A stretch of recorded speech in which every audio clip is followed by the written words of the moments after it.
Chris Hedges is a former New York Times reporter, Pulitzer Prize-winning journalist, columnist for Truthdig, author of 12 books, and was a plaintiff in the historic lawsuit Hedges versus Obama, a court challenge to the indefinite detention provisions of the National Defense Authorization Act. Bottom line, he is a voice, or a moral voice, for many and many of the causes that we champion today, and I hope that you enjoy his talk. Thank you. On the train ride up here, I got an email from the lawyers who are handling our suit against Section 1021 of the National Defense Authorization Act. As many of you know, we won in the Southern District Court of New York. The Obama administration immediately appealed Judge Catherine Forrest's ruling. Indeed, went to her chambers the day of the ruling and demanded that Section 1021, which authorizes the government to imprison U.S. citizens who substantially support, that's not a legal term, Al-Qaeda, the Taliban, or something called associated forces, again another nebulous term, in military facilities, strip them of due process and hold them there in the language of that section until the end of hostilities, which in an age of permanent war is probably a lifetime. So after the government requested Forrest that she put the law back into effect until the appeal can be heard, and she refused, they went to the Second Circuit or the Appellate Court in New York and asked the panel of judges there to do it, which unfortunately they did. We lost that case. Judge Forrest's ruling was overturned. It was overturned not because they ruled on the merits of the law, but because they ruled that I and the other plaintiffs didn't have standing. We didn't have a right to bring the case. And the way they did that was very sleazy. They waited until I was also a plaintiff in Clapper versus Amnesty International on the FISA Amendment Act on the warrantless wiretapping, and before the Supreme Court, the government argued that we had no standing as plaintiffs because our charge that we were being monitored by the government was pure speculation. Those are their terms, which we now know to be a lie. And the court bought it.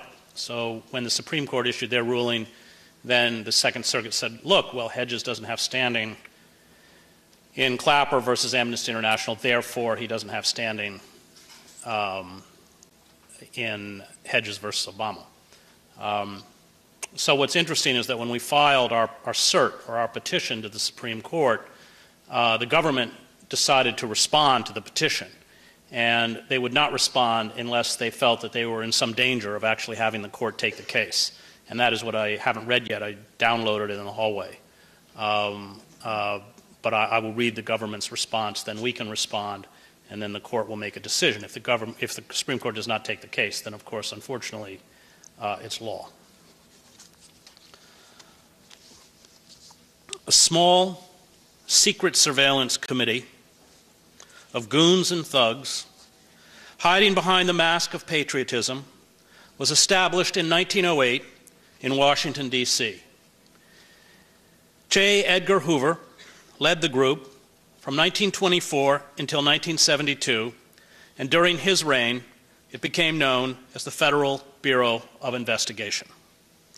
FBI agents, to counter what they claimed were threats of domestic communism, spied upon and infiltrated labor unions, political parties, radical groups, especially those led by African Americans, anti-war groups, and the civil rights movement, in order to discredit anyone, including politicians such as Henry Wallace, who questioned the power of the state and big business. Agents burglarized homes and offices, illegally opened mail, and planted unlawful wiretaps. The FBI created blacklists, it destroyed careers, and sometimes lives. And Ellen Schrecker's two books, No Ivory Tower and I forget the name of the other one, are the two great histories of this. It demanded loyalty oaths, and by the time it was done, our progressive and radical movements, which had given us the middle class and opened up our political system, were broken. While the FBI was targeting internal dissidents, our foreign intelligence operatives were overthrowing regimes, bankrolling some of the most vicious dictators on the planet, and carrying out assassinations in numerous countries such as Cuba and the Philippines and later Iran, Guatemala, Vietnam, Chile, Iraq, and Afghanistan. Throughout American history, intelligence services have primarily advanced and protected the profits of corporations and solidified state repression and furthered imperialist expansion. The psychosis of permanent war, the ceaseless search for internal and external enemies, the manufacturing of fear, has long been the excuse to curtail basic liberties and crush popular movements. These forces need to create a climate of constant conflict, of endless war, to keep us cowed and submissive. Inter arma silent leges, as Cicero said, or during war, the laws are silent. In the Civil War, during which the North and the South suspended the writ of habeas corpus, and up to 750,000 soldiers died in the slaughter, Union intelligence worked alongside Northern war profiteers who sold cardboard shoes to the Army as the spy services went about the business of ruthlessly hunting down deserters. The First World War, which gave us the Espionage Act and the Sedition Act, and saw President Wilson throw populists and socialists, including the socialist leader Eugene V. Debs, into prison, as well as shut down publications and outlaw radical unions such as the Wobblies, produced $28.5 billion in net profits for businesses and created 22,000 new millionaires. Wall Street banks, which lent $2.5 billion to nations allied with the United States, made sure Wilson sent U.S. forces into the senseless trench warfare once the Russians pulled out of the war and the Germans were able to mass an extra 51 divisions on the Western Front, threatening the British and French, which meant if they were defeated, of course, the banks on Wall Street would never be repaid. World War II, which consumed more than 50 million lives and saw 110,000 Japanese Americans hauled away to internment camps, and atomic bombs dropped on defenseless civilians, doubled wartime corporate profits from the First World War. With so much money to be made from war, why disarm? And the rise of the Iron Curtain and nuclear weapons provided the justification by big business to sustain a massive arms industry, for a huge expansion of our surveillance capabilities, and for more draconian assaults against populace, workers, and radicals. The production of weapons became about profits, not logic or defense. We would go on to produce more than 70,000 nuclear warheads at a cost of $55 trillion, enough nuclear weapons to obliterate every Soviet city several times over. And in the early days of the Cold War, with Hoover and Joe McCarthy and his henchmen blacklisting anyone with a conscience in government, the arts, journalism, labor unions, or education, President Harry S. Truman created the National Security Agency, or NSA. Throughout this evolution, Americans were steadily shorn of their most basic constitutional rights and their traditions of limited government. U.S. intelligence agencies were always anchored in a system of secrecy, with little effective oversight from either elected officials or ordinary citizens. Meanwhile, totalitarian states, such as East Germany, offered a sterling example of what our corporate masters could achieve, with pervasive, unchecked surveillance that turned citizens into informers and persecuted people for what they said in the privacy of their own homes. The NSA has now perfected this system of mass surveillance, the one pioneered by its architects in states such as East Germany. In the 1960s, the U.S. government used the FBI to spy on civil rights leaders, the Black Panthers, the American Indian Movement, critics of the Vietnam War. Just as today it spies on Muslims, Occupy activists, environmentalists, whistleblowers, journalists, and dissidents. When the FBI's covert dirty tricks programs known as COINTELPRO was exposed in the 1970s by activists who broke into an FBI office, stole files, and made them available to the press,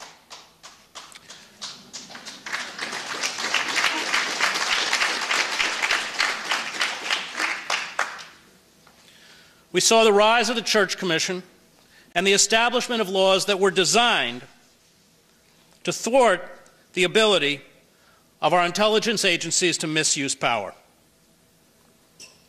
But these reforms have been steadily repealed and reversed. The crimes for which Richard Nixon, along with the abuses of power by the FBI that prompted the very formation of the Church Commission, are now legal. Our liberty has been sacrificed on the altar of national security. To obtain your personal information, the FBI can now freely issue national security letters to your bank, your doctor, your employer, your public library, or any of your associates without a judicial warrant, and you will never be notified of an investigation. It can collect and store in perpetuity all your metadata of your email correspondence and phone records and track your geographical movements everywhere. It can assassinate U.S. citizens if it brands this citizen to be a terrorist. It can order the military under Section 1021, as I mentioned, to arrest you, strip you of due process, and hold you indefinitely in military detention facilities, including in our offshore penal colonies.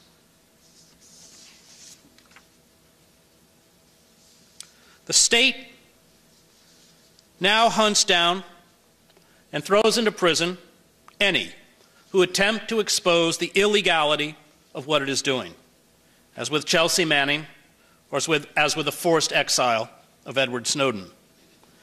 And this is always how totalitarian secret police forces work, from the SS to the KGB to the East German Stasi. Dissent is criminalized, truth is hidden. And of course, like these older security services, ours engages in torture. The fall of the Soviet Union left America without a competing superpower. This threatened to delegitimize the state's massive spending on war and state security, now more than 50% of our budget. But a tiny group of Islamic radicals who never posed an existential threat to our country emerged to take the place of the old communist bloc. The politics of fear, the psychosis of permanent war, were continued with only minor adjustments to the language and iconography. The illegal and disastrous occupations of Iraq and Afghanistan, along with our indiscriminate bombing through drones of countries such as Pakistan and Somalia, coupled with the war crimes that Israel is carrying out with our assistance against the Palestinian people, are driving many in the Muslim world into the arms of these militant groups. The United States has become perhaps the most hated nation on earth. At the same time, globalization, the corporate policy of creating a worldwide neo-feudalism of masters and serfs, means there is a growing need on the part of the oligarchic elite to spy on the masses at home and abroad, to prevent unrest and revolt. After all, if you are a worker, things are only going to get worse.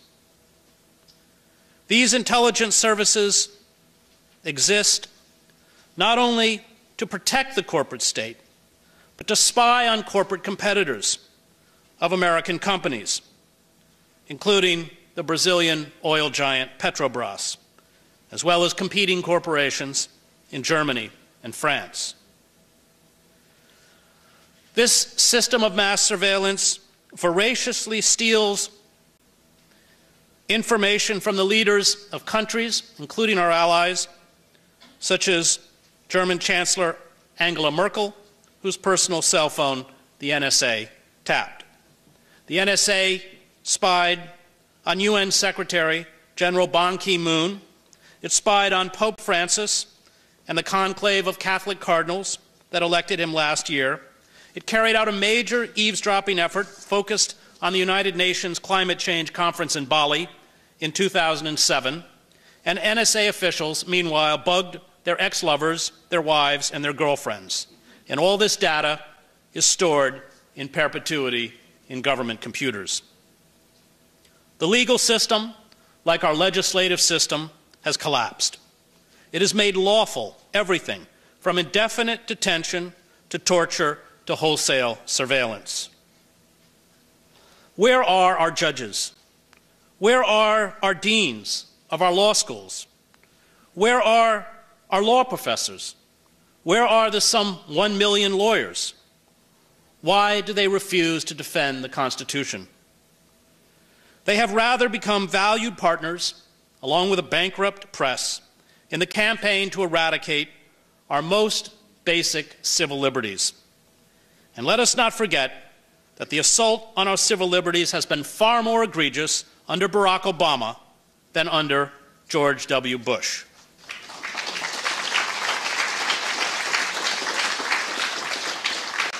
The security state and our for-profit military-industrial complex masterfully manipulated the trauma of September 11th.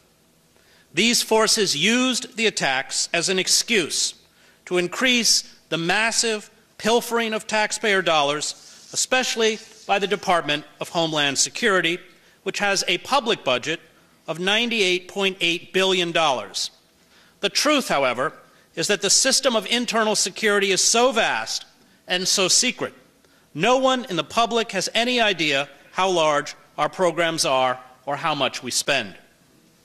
The irony is that our 16 intelligence agencies overlooked the numerous signs and evidence leading up to the 9/11 attacks. They failed, just as they did when they were unable to anticipate the fall of the Shah of Iran or the collapse of the Soviet Union, or when they told us that Saddam Hussein had weapons of mass destruction. But there is a rule in Washington: never reform failed bureaucracies. Never hold government officials accountable. Rather, give them more money, and above all, keep failure a secret.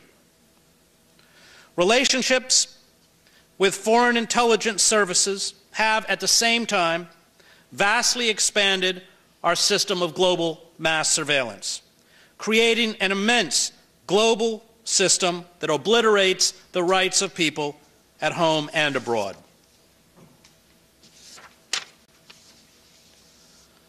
Now, I'm aware that the President has recently promised new reforms.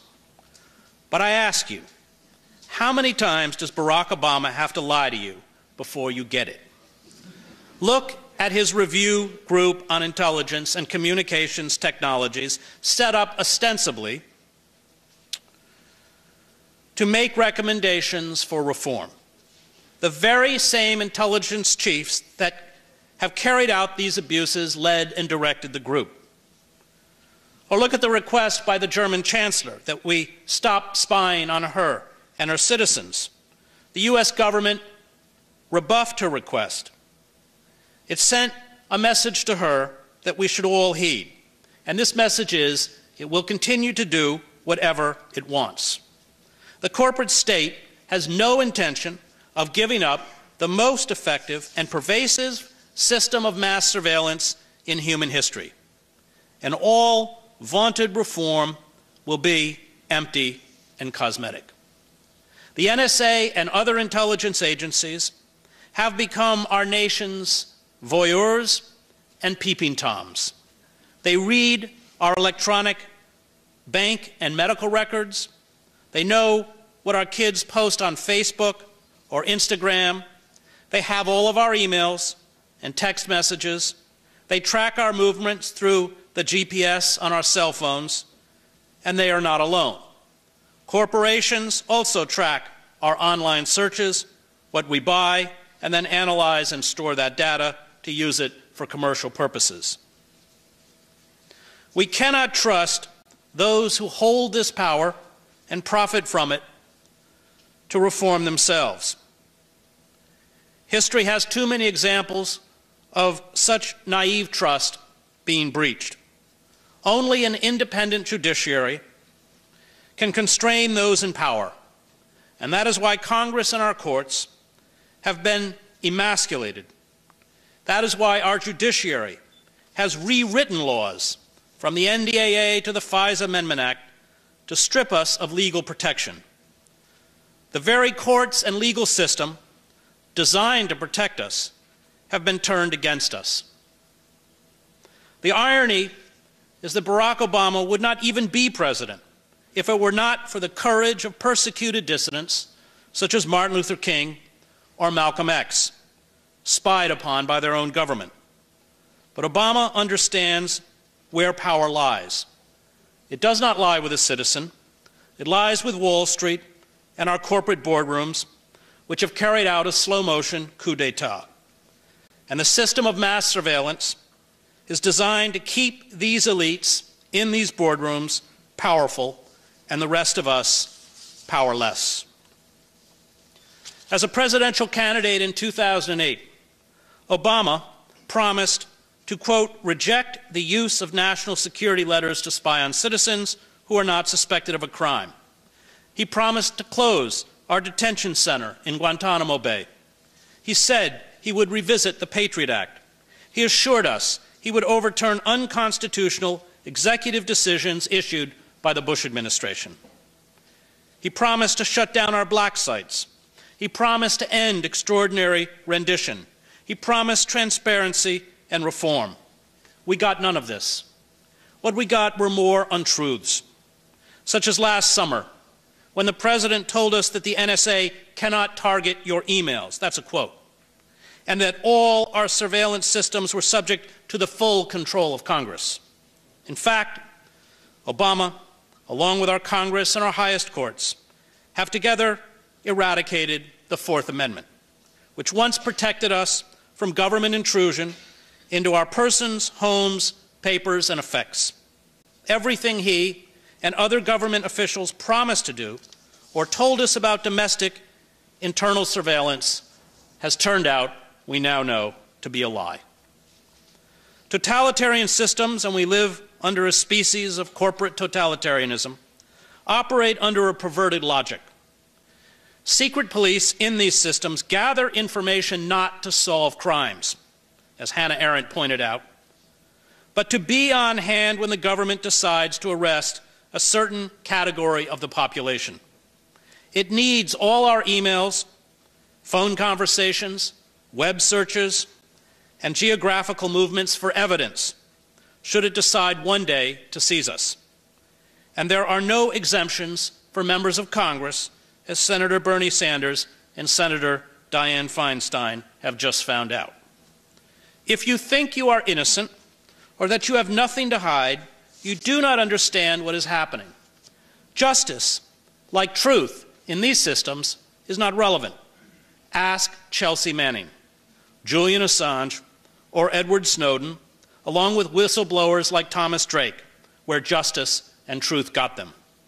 And one of the main tasks of any security service is blackmail, a tactic the FBI used to get Martin Luther King to try and commit suicide. If you have any dirt, the state wants to know about it, and they will use it against you if you refuse to be obedient. Now, the effects of declining and stagnant incomes for working men and women, the massive debt peonage that keeps people, especially students, trapped, the slashing of government assistance programs, the chronic long-term unemployment and underemployment, the effects of climate change will eventually trigger volatile unrest.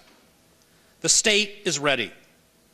Totalitarianism no longer comes in the form of communism or fascism. It comes now from corporations. And these corporations fear those who think and write, those who speak out and form relationships freely. Individual freedom impedes their power and their profits. Our democracy, as Snowden, I think, has revealed, has become a fiction. The state, through elaborate forms of political theater, seeks to maintain this fiction to keep us passive. And if we wake up, the state will not shy away from draconian measures. The goal is complete subjugation, the iron rule of our corporations and our power elite, at least until the fossil fuel industry makes the whole planet uninhabitable. What will it take to resist? How will we dismantle the power of the corporate state as long as it has a pervasive security and surveillance apparatus? Our only hope will come through rebellion, through building mass movements that threaten established centers of power. This rebellion will require from us not only physical courage, but finally moral courage. I spent 20 years as a war correspondent. I have seen physical courage. But this kind of courage is not the same as moral courage. Very few of even the bravest warriors have moral courage. For moral courage means to defy the crowd, to stand up as a solitary individual, to shun the intoxicating embrace of comradeship, and to be disobedient to authority, even at the risk of your life, for a higher principle. And with moral courage comes persecution. The American Army pilot, Hugh Thompson, had moral courage. He landed his helicopter between a platoon of U.S. soldiers and 10 terrified Vietnamese civilians during the My Lai massacre. He ordered his gunner to fire his M60 machine gun on the advancing U.S. soldiers if they began to shoot the villagers. And for this act of moral courage, Thompson, like Snowden, was hounded and reviled. Moral courage always looks like this. It is always defined by the state as treason. The Army attempted to cover up the massacre and court-martial Thompson. It is the courage to act and speak the truth. Thompson had it, Daniel Ellsberg had it, Malcolm X had it, Martin Luther King had it. What those in authority once said about them, they say today about Snowden. My country, right or wrong, is the immoral equivalent of my mother, drunk or sober, G.K. Chesterton reminded us. So let me end today by speaking to you about those drunk with the power to sweep up all your email correspondence, your tweets, your web searches, your phone records, your file transfers, your live chats, your financial data, your medical data, your criminal and civil court records, and your movements. Those who are awash in billions upon billions of taxpayer dollars, those who have banks of sophisticated computer systems, along with biosensors, scanners, face recognition technologies, and miniature drones, those who have obliterated your anonymity, your privacy, and yes, your liberty. There is no free press without the ability of reporters to protect the confidentiality of those who have the moral courage to make public the abuse of power. Those few individuals inside government who have dared to speak out against the system of mass surveillance have been charged as spies under the Espionage Act or hounded into exile. An omnipresent surveillance state, and I covered the East German Stasi state as a reporter, creates a climate of paranoia and fear. It makes democratic dissent impossible. Any state that has the ability to inflict full spectrum dominance on its citizens is not a free state.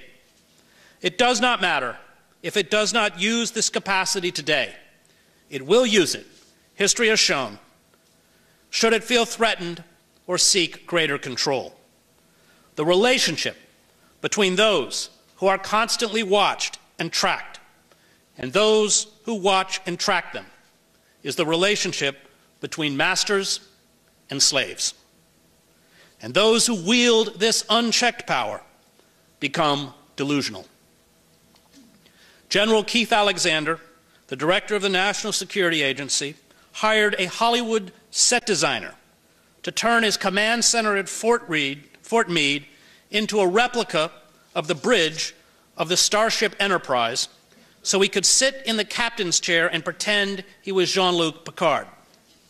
James Clapper, the director of national intelligence, had the audacity to lie under oath to Congress. This spectacle was a rare glimpse into the absurdist theater that now characterizes American political life. A Congressional Oversight Committee holds public hearings. It is lied to. It knows it is being lied to. The person who lies knows the committee members know he is lying, and the committee, to protect their security clearances, says and does nothing. I was, as I mentioned, a plaintiff before the Supreme Court in Clapper versus Amnesty International, which challenged the FISA Amendment Acts of 2008.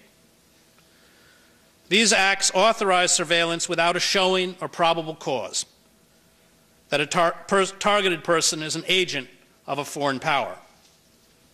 The court, as I mentioned earlier, dismissed our lawsuit because it said that the idea we were targets of surveillance was based on speculation.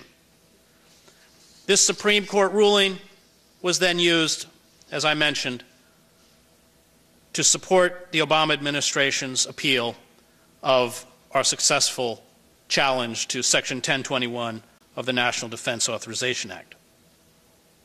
Now, the government, in both of these cases, never attempted to defend the surveillance and detention programs as constitutional. What they did, rather, was to say that I and the other plaintiffs had no right to bring the case to court, and these courts agreed. The Fourth Amendment, which limits the state's ability to search and seize to a specific place, time, and event approved by a magistrate, is impossible to square against the arbitrary search and seizure of all our personal communications. And even former Vice President Al Gore has said correctly that Snowden disclosed evidence of crimes against the United States Constitution. We who have been fighting against mass surveillance for years have made no headway by appealing to the traditional centers of power. It was only after Snowden stole and leaked documents that disclosed crimes committed by the state that any genuine public debate began. Elected officials, for the first time, suddenly promised reform. The President, who had previously dismissed our questions about the extent of state surveillance by insisting there was strict congressional and judicial oversight, appointed a panel to review intelligence. He has now promised to end bulk storage of our data, although, like past promises, this one, if you read the fine print, is largely symbolic. 3 judges have, since the Snowden revelations, ruled on mass surveillance, with 2 saying the NSA spying was unconstitutional and a 3rd supporting it. None of this would have happened, none of it, without Snowden. Now, Snowden had access to the full roster of everyone working at the NSA. He could have made public the entire intelligence community and undercover assets worldwide. He could have exposed the locations of every clandestine station and their missions. He could have shut down the surveillance system, as he said, in an afternoon. But this was never his intention. He wanted only to halt the wholesale surveillance, which until he documented it was being carried out without our consent or knowledge. The government officials, along with the courtiers and the press, castigate Snowden.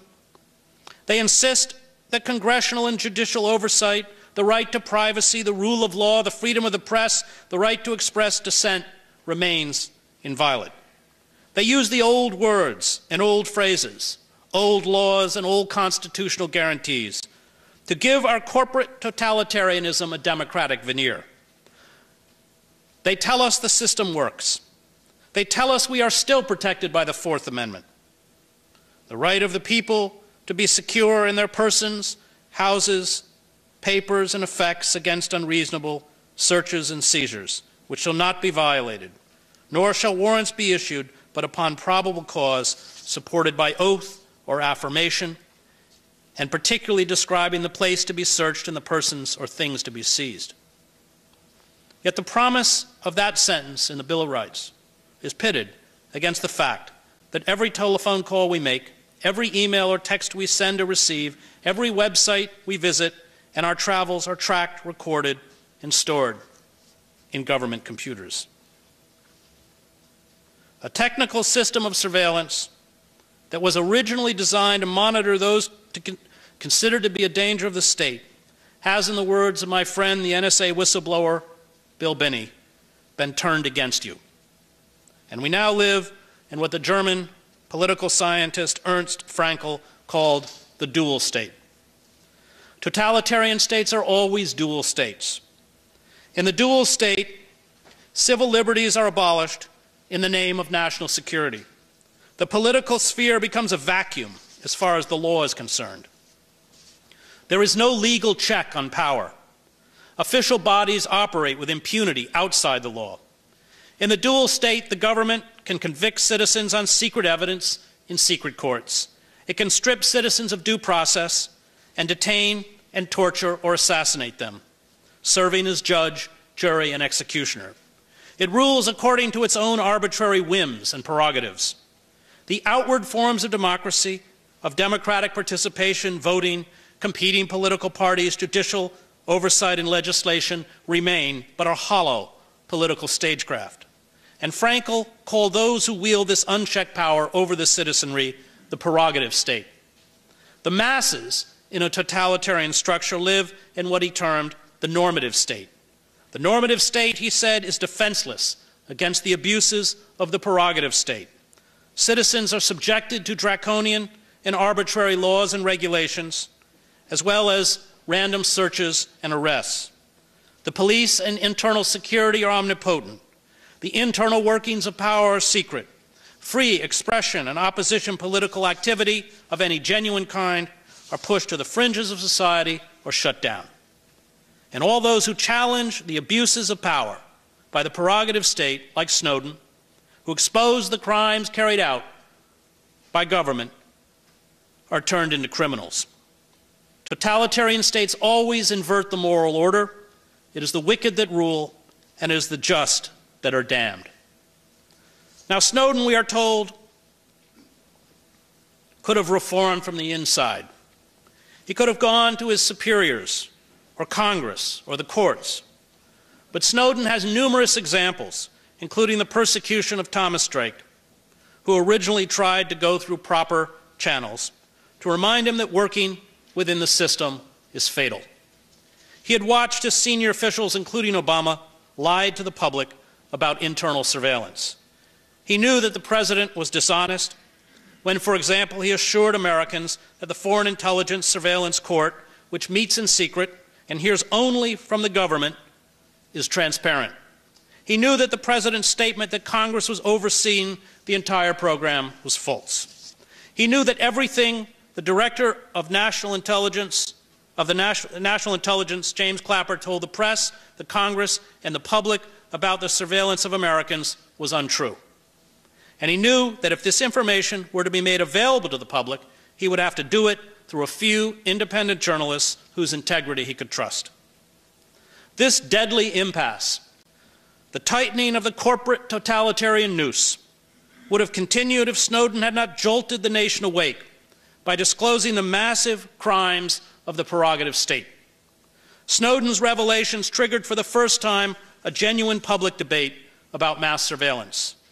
Since the disclosures, we have had 3 judges, as I mentioned, rule. a presidential panel has established, and some members of Congress, although this was the body that authorized the Patriot Act and Section 10215, which ostensibly permitted wholesale surveillance, have expressed dismay at the extent of the NSA's activities and the weakness of its promised reforms. I do not trust the system to reform itself. But before Snowden, we had nothing. Snowden's revelations made us conscious. And as George Orwell wrote in 1984, until they become conscious, they will never rebel.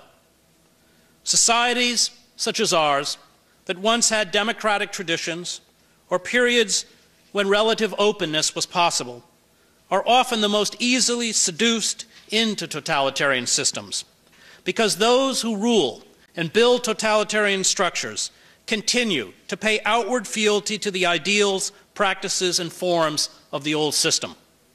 This was true when Emperor Augustus dismantled the Roman Republic. It was true when Lenin and the Bolsheviks seized control of the autonomous Soviets and ruthlessly centralized power. It was true following the collapse of the Weimar Republic and the rise of Nazi fascism. Thomas Paine described despotic governments as a fungus growing out of a corrupt civil society. And this is what has happened to us. No one who lives under constant surveillance, who is subject to tension anywhere at any time, whose conversations, messages, meetings, proclivities, and habits are recorded, stored, and analyzed is free. Yet the corporate state assures us that our rights are sacred, that it abides by the will of the people, that the Fourth Amendment remains intact, and that our system has the consent of the governed. The defense of liberty, which Snowden exhibited when he cast his fortune, his safety, and his life aside to inform the public of the forces arrayed against our constitutional rights, entails grave risks. It demands personal sacrifice. Snowden has called us to this sacrifice. He has allowed us to see who we are and what we have become. He has given us a chance. He has also shown us the heavy cost of defiance. It is up to us to seize this chance and dismantle the corporate state. This means removing from power those who have stolen our liberty and lied to us. It means refusing to naively trust in their cosmetic reforms. For reforms will never come for those who are complicit in crime. Reform will come and only come through the building of mass movements and alternative centers of power that can overthrow, let me repeat that word for Homeland Security, overthrow the corporate state.